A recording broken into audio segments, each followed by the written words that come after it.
মুসলিম নারীদের জন্য সতর হলো তার দেহের 5টা অঙ্গ বাদ দিয়ে আর পুরাটাই হলো সতর। 2 হাতের কবজি, 2 কদম এবং মুখমণ্ডল টুকুন বাদ দিলে আর তামাম দেহটাই হলো একজন মুসলিম নারীর সতর। পুরাটাই ঢাকতে হবে। পুরুষ যেমন তার সতর ঘরের ভিতরেও ঢেকে রাখতে হয়, নারীর সতর ঘরের ভিতরেও ঢেকে রাখতে হয়। পুরুষ যেমন পুরুষের সামনে তার সতর খোলার অনুমতি নাই, নারী অন্য নারীর সামনে তার সতর খোলার প্রয়োজন ছাড়া অনুমতি নাই। এমনকি খুব ভালো করে মনে রাখবেন মুসলিম মা, আপনার বয়স যদি 40 বছর হয়, আপনি মা, আপনার সন্তান টাটকা যুবক, তার বয়স হলো 20 বছর, তাহলে আপনি 40 বছরের মা 20 বছরের সে যুবক ছেলের সামনে আপনি আপনার পেট পিঠ দেখাইতে পারবেন না।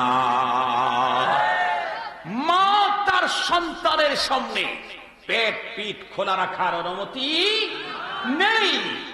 বাবার বয়স 40 বছর, মেয়ে 18 বছরের যুবতী, 20 বছরের যুবতী, এই মেয়েটাও প্রয়োজন ছাড়া তার বাবার সামনে পেট পিঠ খোলা রাখার অনুমতি নেই।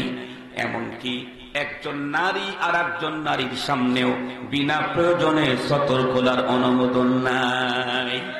এখন আপনারাই বলুন, ঘরের ভিতরেও যদি আপন জনের সামনেও যদি সতর খোলার অনুমতি না থাকে, তাহলে এমতো অবস্থায় যারা এই এরিয়াগুলি ঘুরে রাস্তায় রাস্তায় ঘুরে বেড়ায়, তাদের অবস্থা কি হবে?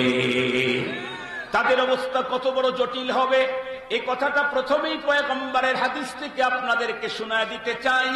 আল্লাহ পাক রব্বুল আলামিন আমাদের পয়গম্বরকে দাওয়াত করে, বন্ধুরা আমার, তারা আরশে নিয়ে গিয়েছিলেন। মনে আছে নাকি? মনে আছে আপনাদের? খুব সুন্দর কথা, ভালো করে বুঝবেন। আমাদের নবীজি বলেন, আমি কাবা শরীফের হাতিম অথবা হিজরের ভিতরে ঘুমানো ছিলাম, এমন অবস্থায় জিবরাইল আমিন এসে আমাকে ঘুম থেকে জাগায় ফেললেন। এরপরে আমাকে নিয়ে সোজা পথ চলা শুরু করলেন। বিশ্ব নবীজি চলে গেলেন আল্লাহর সঙ্গে। বন্ধুরা আমার, দেখা হয়ে গেল।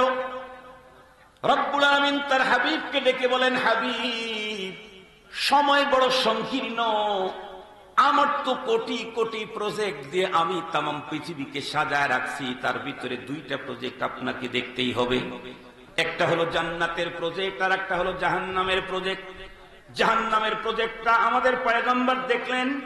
এরপরে যখন পয়গম্বর পৃথিবীতে আসলেন, তখন দুনিয়ার মানুষকে রিপোর্ট করলেন, সাহাবায়ে কেরামদেরকে বললেন, শোনো, আমি আল্লাহ পাকের জাহান্নামের প্রজেক্টটা দেখতে গিয়া জাহান্নামের ভিতরে উকি দেয়া দেখি পুরুষের চাইতে সেখানে নারীর সংখ্যা বেশি।